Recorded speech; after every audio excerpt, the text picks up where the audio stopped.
девчонок и мальчишек можно многое узнать, если все их прочитать.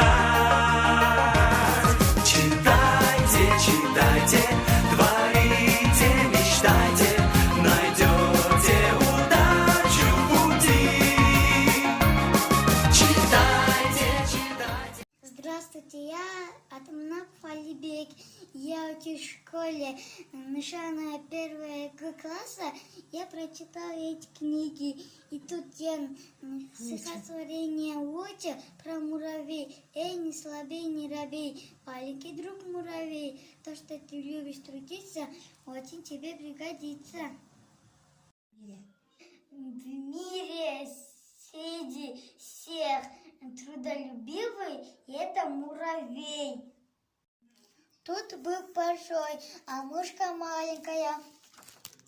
А у тигра длинный хвост, а зайчика короткий хвост.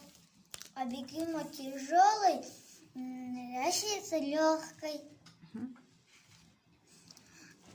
А бегемот большой барабан, а ящерица маленькая барабан. А тут много уток. 1, 2, 3, 4, 5, 6, 7, 8, 9, 10 уток. А у кенгуру мало.